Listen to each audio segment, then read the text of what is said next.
Caleb Keller was born bad, but that didn't stop my fiancée, Paige Miller, from leaving me for him. She once got wasted and grabbed me by the collar, screaming that only with Caleb did she feel that kind of completely unburdened freedom. It didn't matter that he drank, smoked, fought, and stole, that he was a walking disaster. Caleb, she said, made her feel what it was to have a free soul. Fine. In that case, I'd let her be completely free. I was excitedly helping my fiancée, Paige, pick out a wedding dress when she suddenly walked out of the boutique without a word. Paige, where are you going? Don't you want to try this one on? She turned back, a flash of irritation in her eyes. I'm done. You can look at them yourself. She paused. I told you I didn't feel like trying on dresses. Why are we wasting so much time on this? It's so annoying. Before I could say anything, she was in her car and gone. I stood there, stunned, the satin gown still in my hands. Had Paige forgotten? It was her idea to come try on dresses today. After this, we were supposed to go to the courthouse to get our marriage license. It wasn't until that evening that I found out why, scrolling through my mom's Facebook feed. Caleb was released from prison today. The whole family went to pick him up, including Paige. I was the only one who didn't know. When I saw Caleb again at my parents' house, the change in him threw me for a second. His old bleach blonde hair was gone, replaced by a dark buzz cut. The defiant, sneering look in his eyes seemed to have settled down.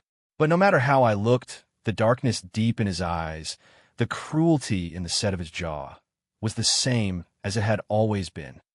Mom, Dad, why didn't you call me? I would have come to pick Caleb up, I said, trying to keep my voice even. My parents shot me an awkward look, then glanced at Paige, saying nothing. Finally, Caleb spoke from the couch. It's not their fault, Andy. Don't be mad. I was too ashamed to see you. Paige shot up from her seat, moving to stand between Caleb and me, shielding him. Her eyes were cold, filled with blame. I told him not to tell you. Caleb just got out. His emotions are all over the place. It's perfectly normal that he wouldn't want to see you. She glared at me. Andrew, are you not going to be happy until you've completely destroyed him? He served 4 years. What more do you want? Seeing the angry furrow of her brow, I just stared, my heart suddenly numb with a familiar, aching pain. Before I could answer, my mother started muttering. Exactly. We're a family, after all. It's been so long. Why are you still holding a grudge? You're going to drive him crazy. My dad took a long drag from his cigarette, his expression unreadable. Andy, your injury's healed. Your arm and leg are fine now. Caleb knows he was wrong. Can't you just let it go? It felt like something was lodged in my throat. Dad, Mom, what are you trying to say? My mother looked at me, her patience gone. We're throwing Caleb a welcome home dinner. If you can't stand the sight of him, you should just leave. I clenched my fists, silent, and Caleb, hiding behind Paige, smirked at me. Then, slowly, he stuck his tongue out, a childish, taunting gesture. It was the same face he made every single time he'd gotten away with blaming me for something he did. I knew it all too well. The sight of it sent a tremor of rage through me, a chill that went straight to the bone. Caleb is only 2 years younger than me, but he's a natural-born predator. It took me a long time and a lot of pain to finally understand that. In kindergarten, he deliberately burned the class hamster I was in charge of.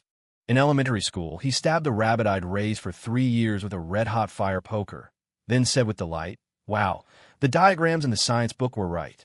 He threw the sapphire pendant my parents gave me for my birthday down a storm drain, then threw a tantrum before I could, smashing everything in the living room and screaming about how unfair it was that he didn't get one. He stole the love letter a girl I had a crush on gave me. While I was out, he read it aloud to my entire class, mocking her until she was so humiliated she eventually transferred schools. He then hid behind our parents, insisting he did it for my own good so I wouldn't get distracted from my studies. I had been planning to let her down gently, to spare her feelings. Because of him, I was laughed at for months and bullied for 2 solid years. And after every single thing Caleb did, my parents would shut it down with the same lukewarm excuse. Caleb's still young. He doesn't know any better. You're the older brother. Can't you just let it go? We can always buy another rabbit. We can always buy another pendant. Listen to your brother. No dating, okay? It wasn't until later that I learned he had been diagnosed with antisocial personality traits. He had no concept of right and wrong, no normal moral compass. That, combined with my parents' unconditional indulgence, made him fearless. And after every successful act of cruelty, he would make that stupid, taunting face at me. And right after, I, the innocent one, would be the one getting yelled at by our parents. Things didn't get better until after high school, when he was sent abroad for college. I met Paige, and my life finally started to feel normal. But the good times didn't last. When Caleb came back to the States after graduating, he saw Paige, and it was like he'd been struck by lightning. From then on, he was always at my place, using every excuse he could think of to hit on her. Paige never gave him the time of day at first, but slowly things changed. Paige started hanging out with him, skipping classes for him, even helping him bully other students. She did rebellious things I'd never seen her do. She got drunk and grabbed my shirt, slurring about how only Caleb made her feel truly free. The stress of it all gave her father stroke. He's been in a non-responsive state in a hospital ever since. I went to confront Caleb, to warn him to stay away. He responded by shoving me down a 3-story flight of stairs. My right arm shattered against a stone statue at the bottom. The bones in my left leg suffered permanent damage. That day, I was supposed to be heading out of state for a national skills competition. Winning would have guaranteed me a position at a top tech firm, a huge salary, and a career-defining opportunity. Because of him, that path was destroyed. Now, every time it rains, my leg throbs with an indescribable pain. After Caleb went to prison, Paige slowly seemed to come back to herself. For 4 years, we lived a normal life. I never imagined that, deep down, she had never forgotten him. And now, everyone was telling me it was time to let it go. Why? Caleb was the one who did something wrong. So why am I the one who's still being punished? Andy? Andy? My parents' voices pulled me back to the present. Caleb's face was blank again, and Paige looked calm. Paige, I said, my voice flat. Did you forget we were supposed to go to City Hall today? Her expression faltered. A flicker of surprise and guilt crossed her face. Andy, let's skip it for today. Caleb just got home. I want to throw him a proper welcome home party. A desolate coldness washed over me. She remembered the exact day Caleb was getting out, even when to pick him up, but she forgot we were getting married. Caleb looked up at me then, his eyes wide with feigned surprise and a poorly hidden rage. You too. We're getting married today. The malice in his eyes intensified. He looked from me to our parents and let out a sarcastic laugh. So it's my brother's wedding day. Wow, looks like I picked a bad time to get out of prison. He turned to Paige. Well, go on then, Paige. Go marry my brother. I wish you both a lifetime of happiness. Even I was stunned by his performance. But what stunned me more was Paige's reaction. Paige didn't even look at me. She just gently tugged on Caleb's sleeve. Caleb, don't be angry. I've been thinking about you for these past 4 years. How could I just go get married and not be here for you? She glanced at me, and in that one look, I felt my blood run cold. It was filled with disgust, annoyance, and impatience. My father frowned at me. Caleb just got out of prison. Did you have to pick his release day to get married and rub in his face? What were you thinking? Caleb got even more agitated, shoving Paige away so hard she stumbled. I'm just a con and ex-felon. I don't need any of your pity. I'll just go. I'll leave, all right? With that, he pushed past them and stormed out the door. Caleb, Paige cried, starting to run after him. I grabbed her arm. Paige, can you please get a grip? 4 years ago, if it wasn't for him, I would have won that competition. Who is the person you care about here? Him or me? Paige ripped her arm away. The bracelet I had given her snapped, the beads scattering across the floor with a series of soft clicks that echoed the fracturing of my heart. Her face was twisted in anger. Andrew, he's Caleb. He was in prison. He paid his debt to society. But have you ever stopped to think about what he went through? All alone in there, with no one to look after him. Can you imagine how much he suffered? All you care about are your stupid awards and your career. Did you ever once think about Caleb's trauma? The beads settled on the floor, and the house fell silent. Everyone was gone. They had all run after Caleb. Just like always, I was the one left behind. Abandoned. I walked aimlessly down the street. It started to rain, a heavy downpour that soaked through my shoes in minutes, but I barely felt it. When I got back to my apartment, it was empty. I rubbed my aching leg. It was going to be another long night. I don't know when Paige came home. When I woke up the next morning, her arms were around me. A wave of revulsion hit me, and I shoved her away without thinking. The sudden movement woke her up. Andy. I ignored her, getting dressed and ready for work. As I was about to leave, she was sitting on the edge of the sofa, a conflicted look on her face. Andy, Caleb has a criminal record now. He can't find a job. Seeing my silent back, her voice became smaller. I gave him a position at my small company.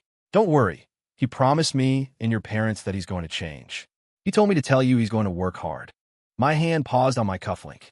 I didn't turn around. Do whatever you want. A moment of silence. Andy, are you mad at me? She asked. I promise. I'll take tomorrow off.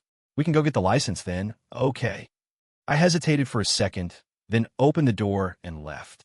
Because of the missed competition, I lost out on my dream job. I had to start from scratch, building my own company bit by bit. My employees are great, and I threw myself into my work, forgetting everything else, even to eat. But Caleb just had to come and rub salt in the wound. He started sending me pictures via iMessage, him and Paige at upscale restaurants, at exclusive parties. Caleb, bro, you really think a workaholic loser like you can keep a woman like Paige happy? Caleb, women want excitement, a man who knows what he's doing. I'm the only one who can give her that. The only one who gets her. Caleb, so what if I've done time? You useless piece of shit. You still can't beat me. You never could. Ha ha ha.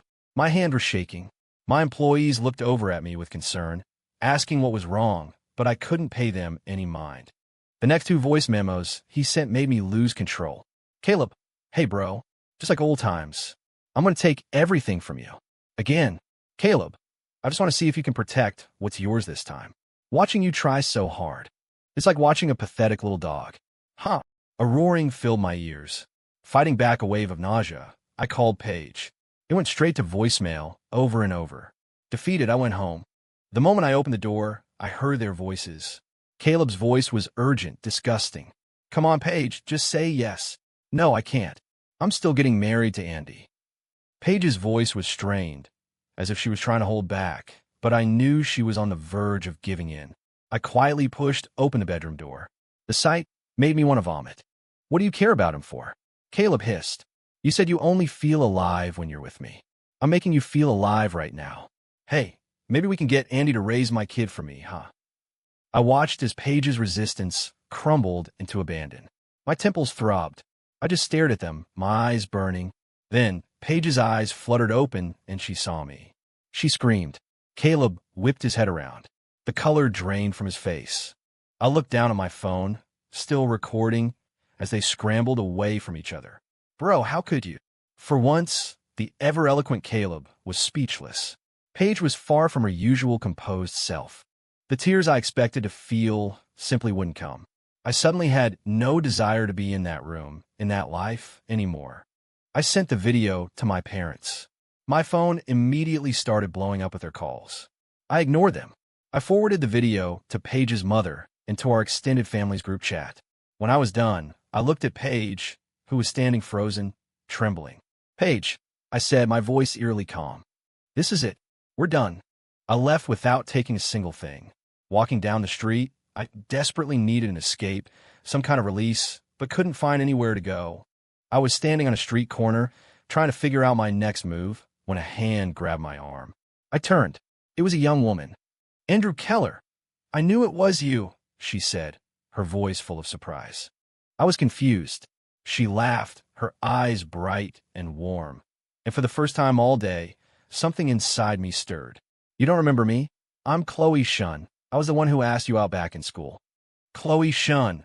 I looked at her again, and suddenly the face from all those years ago clicked into place. Chloe, I thought you were a law firm in D.C. What are you doing back here? She seemed happy to see me, but her expression shifted as she took in my disheveled state. You should change. You'll catch a cold in those wet clothes. I looked down and realized it was raining again.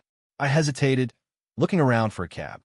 I'll give you a ride, she offered with a smile. I didn't refuse. In the car, Chloe explained that she was back in Seattle for a while because her grandfather had passed away. She was just driving around, seeing how much the city had changed, when she saw a man standing in the rain who looked incredibly familiar. We talked easily, and I didn't even notice she had slowed the car down. I'm so sorry about what happened back then. I said, the memory's still embarrassing. That wasn't my intention at all. I was going to talk to you the next day, but then you had already transferred. Chloe just shrugged it off. We were just kids. Thinking back on it now is pretty cringy. We both laughed, the old awkwardness gone. So, are things going well for you? I heard from some old classmates that you were about to get married. I managed a weak smile. Not anymore. She gave me a surprised look, but was kind enough not to press. She dropped me off at my building. Hey, Andrew, she called out as I was walking away. I turned back. She was leaning out of her car window, her head tilted.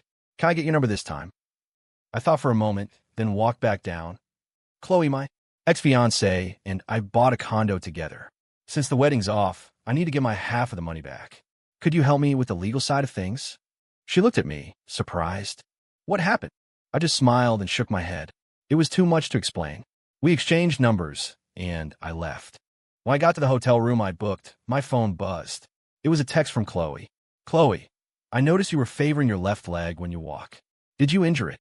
I hesitated, my thumb hovering over the screen. Finally, I typed it out. Andy. Caleb pushed me down a flight of stairs, trying to get a page. For a long time, there was no reply. I didn't mind. I put the phone down and went to sleep. Strangely, after seeing Chloe, the humiliation, rage, and despair from Paige's betrayal had vanished. That night, I slept more soundly than I had in years. The next day, I went back to my parents' house. As expected, they were all there. When Caleb saw me, he lunged like a feral dog, but my father held him back. Andrew, what the hell did you do? Why would you send that video to the entire family? You want everyone to laugh at me, he roared. You're my brother, you piece of shit, not some stranger. Why are you trying to ruin my life? So what if I like Paige? So what if I want to take everything that's yours? Do you think anyone actually likes you, Andrew, with your arrogant, better-than-thou attitude? Why were you always the one getting praised? Why did you always get the gifts? Why did the girls always like you? I spent 4 years in that hellhole because you called the cops on me. Do you have any idea what my life was like in there? I calmly sat down on the sofa, crossed my legs, and looked at Caleb. Really looked at him for the first time. His skin was sallow, his face scarred and pitted in a way it never used to be. His expression was a mask of pure hate. It reminded me of when we were little. His cruelty started small, trying to trip me in the hallway. If I fell, he'd clap and laugh. If I didn't, he'd glare at me with an unnerving, venomous hatred. He had been rotten for a long, long time, and my parents had let him fester. Since this entire family, Paige included, was rotten to the core, I had no use for any of them anymore. First, I began my voice steady. I got praise because I worked for it. My grades, my rankings, I earned every single one of them. I deserve the praise. Second, the pendant was my birthday present. If you wanted one, you could have asked Mom and Dad for one on your birthday, instead of destroying mine and then crying to them about it. Third, I excelled, so it's normal that girls were interested in me. Unlike you, I don't tear other people down or trample on their dignity to feel big. With every point I made, the color drained from my parents' faces. Paige looked mortified. And finally, you went to jail because you intentionally shoved me down a flight of stairs. That is a crime. You cost me my future, my career. You destroyed everything I had worked for. If you had come out and acted like a decent human being, I would have let it go. But you had to come back with this shameless, disgusting attitude, taunting me and trying to ruin my life all over again. So what's wrong with me sending out that video? The snarl on Caleb's face hadn't faded, the muscles around his mouth twitching with rage. I had said everything I needed to say. Whatever monster Caleb decided to be from now on had nothing to do with me. I stood to leave. Andy, Paige called out. I paused and took the condo's deed out of my bag. I have the paperwork right here. We need to sell the place so you can pay me back my share. Or if you don't want to, that's fine too. I'll have my lawyer draw up the lawsuit and send it over. Paige, from now on, I don't care who you have over at that condo. It has nothing to do with me. She stepped forward to block my path. I quickly stepped back, and the look on her face was ugly. Andrew, do you hate me this much now? Have you forgotten I'm your fiancé? Her voice broke. I stopped, turned back to her, and gave her a sad smile. Paige, weren't you the one who told me that only Caleb could make you feel free? Well, starting now, you're free. You made your choice. Whatever you become, whatever happens to you, I won't care in the slightest. She lunged for me again, but I gently pushed her back. Paige, Caleb yelled, grabbing her and holding her tight, trapping her. "Andy, let's just talk about this," she pleaded. I gave the whole pathetic scene one last look of disgust and walked away. The club was a kaleidoscope of bodies and flashing lights, everyone dancing in the manufactured darkness, chasing a fleeting sense of freedom. I poured drink after drink down my throat, but couldn't get drunk. My phone screen was a constant stream of notifications, calls from my parents and every relative imaginable, texts from Caleb alternating between threats, insults, and desperate pleas, and calls and a flood of messages from Paige. For the first time, I realized how annoying a phone could be. After 2 bottles, Chloe found me. She didn't say anything, didn't try to stop me from drinking. She just sat with me, a concerned frown on her face, her eyes full of a complicated emotion. When I was done, she quietly helped me up, got me into a rideshare, and took me home. It wasn't until my head hit the pillow in her spare room that the dam finally broke. The tears came like a flood, a hysterical, gut-wrenching release of everything I had been holding in. When I woke up, my head was splitting. The ceiling was unfamiliar. The nightstand wasn't mine, but on it was a glass of water and some aspirin. The comforter was warm, and a pair of fluffy sheep slippers were on the floor next to the bed. I opened the bedroom door and found Chloe at her dining table, which was covered in legal files and a laptop. So I was at her place. When she saw I was awake, she stood up. "I know you don't want to talk about it right now," she said softly, "but whatever you want to do, I can help." I opened my mouth, but no words came out. A quiet warmth spread through my chest. Chloe helped me draw up all the necessary legal documents, and we spent the afternoon going over everything to minimize my losses. As we finished up, my phone buzzed with another text from an unknown number. It was Caleb. "You wasted all that time being Paige's little lapdog. And for what? You got nothing. She's all mine now." I blocked the number without a second thought. Why would I ever want something that was already broken? I rented a new apartment. After moving all my stuff out of the old place, there were only a few large pieces of furniture left. While the movers were carrying them out, Paige showed up. She froze when she saw me, her eyes darting to Caleb, who had his arm possessively around her. The moment Caleb saw me, his face contorted with rage. "What are you doing? If you take all the furniture, what am I supposed to use?" I almost laughed. "You'd better get something straight. This is my condo. I can do whatever I want with my things." Caleb shoved Paige forward.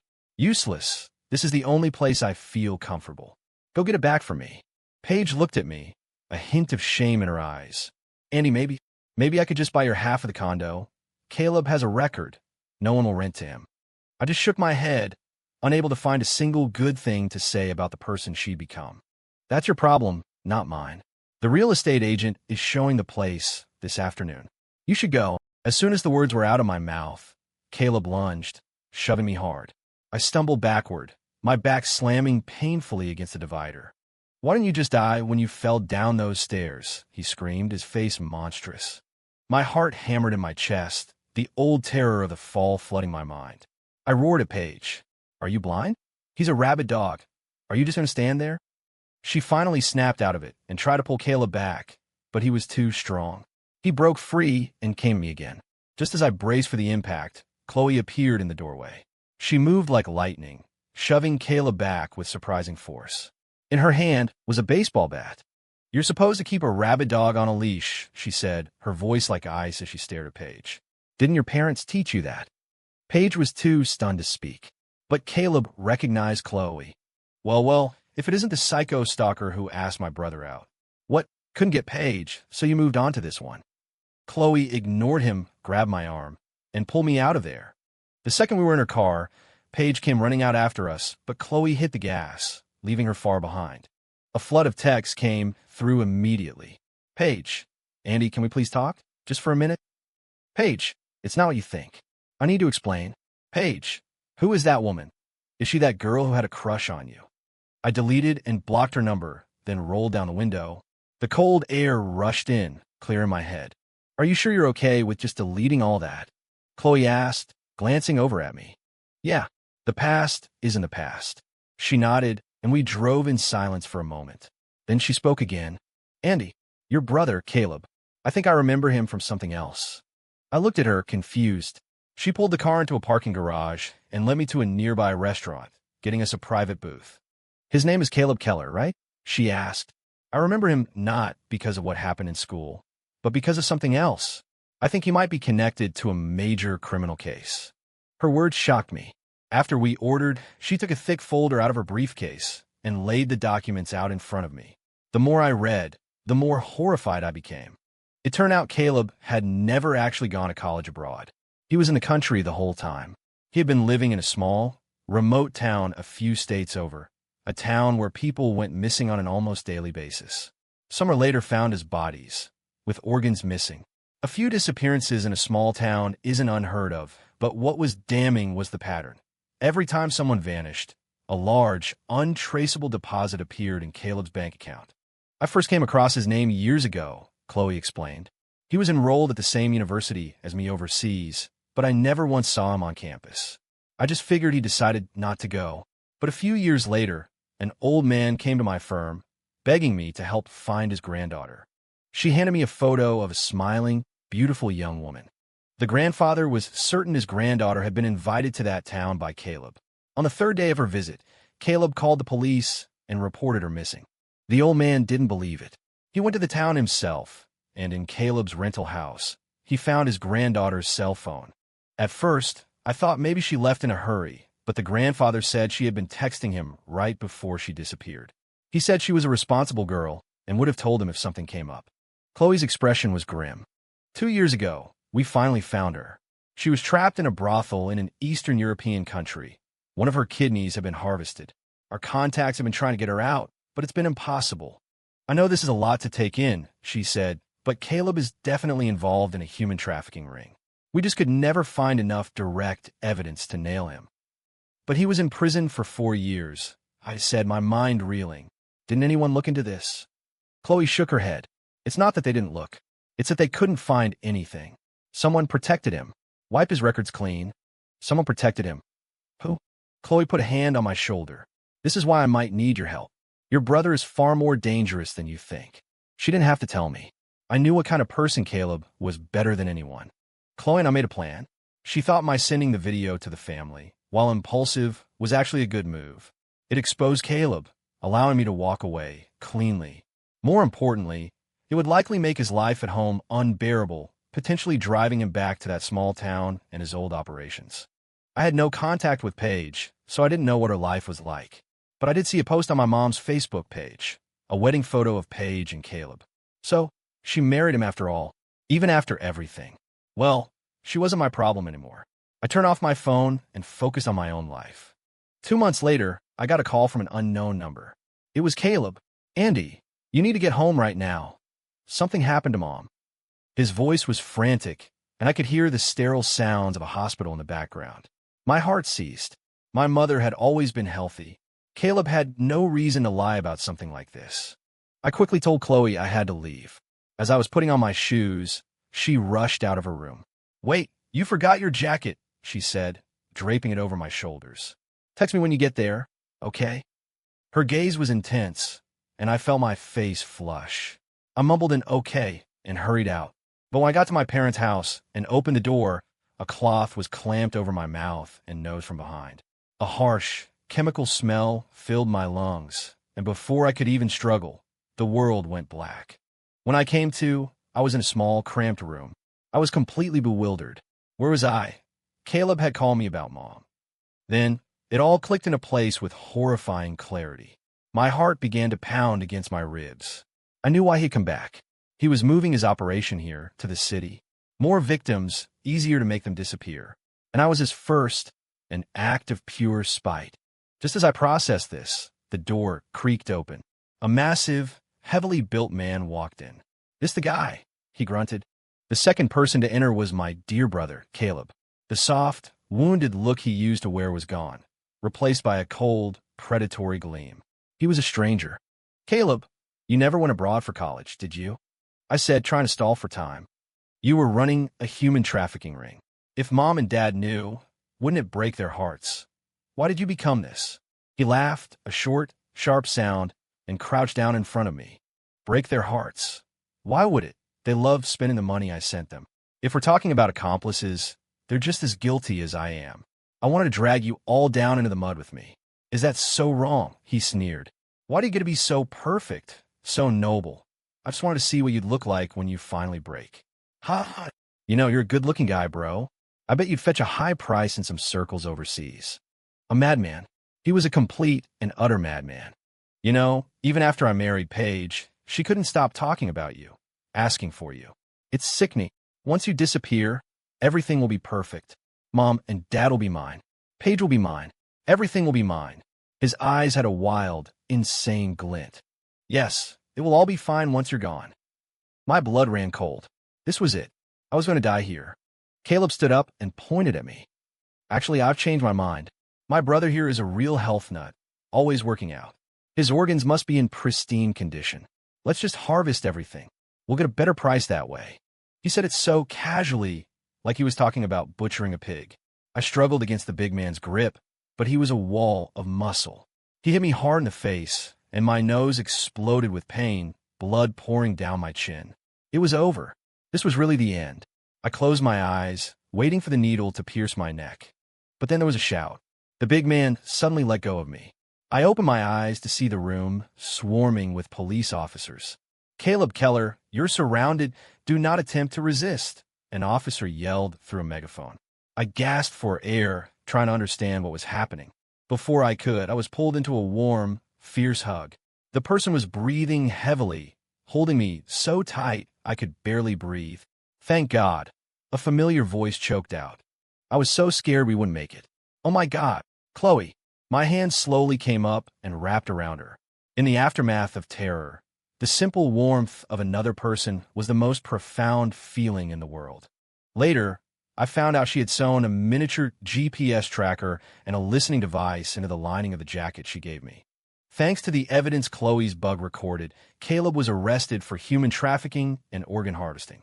He was facing the most severe penalty possible.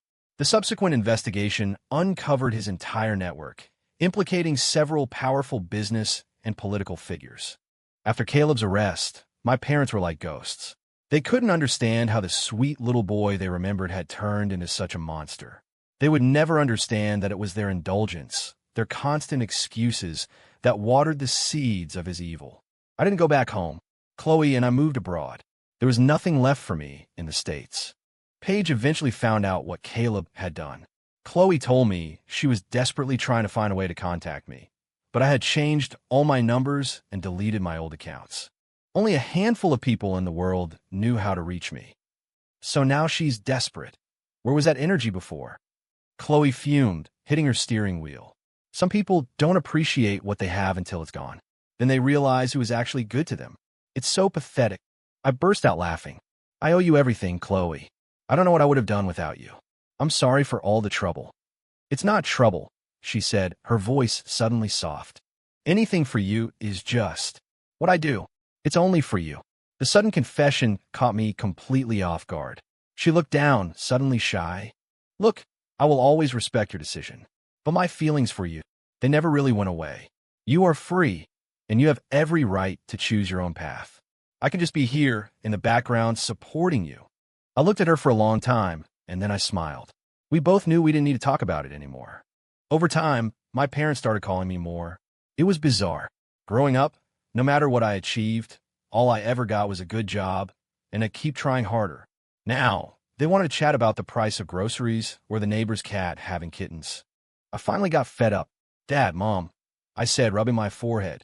Caleb is facing life without parole, maybe worse. There's no appeal. He brought this on himself.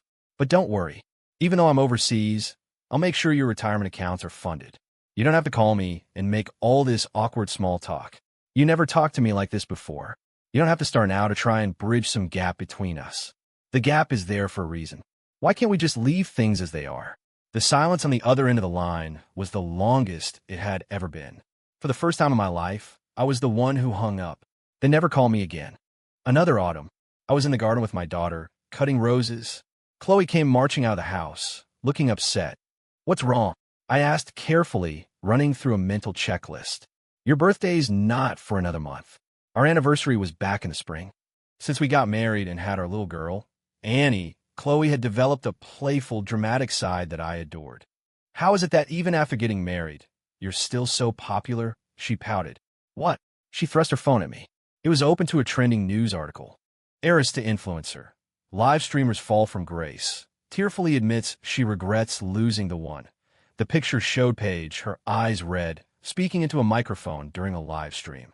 Chloe was fuming. She needs to get a life and stay as far away as possible. Doesn't she know you have a wife? I yawned, handed the phone back to her, and squeezed her cheek. It was soft and full, a testament to my cooking. I was very proud of that. I'm all yours. What are you so worried about? Her eyes widened. She pointed a finger at me. And you're so casual about it. Annie, your daddy is a bad man. He doesn't love mommy anymore. Chloe, she's 1 year old. Don't plant those ideas in her head, or she'll end up with a jerk someday. We chased each other around the garden, laughing, while our daughter clapped her little hands and squealed with delight. A gentle breeze rustled the leaves, and the roses swayed. This life was more than enough for me. After the past, I was happy to let it all just blow away in the wind.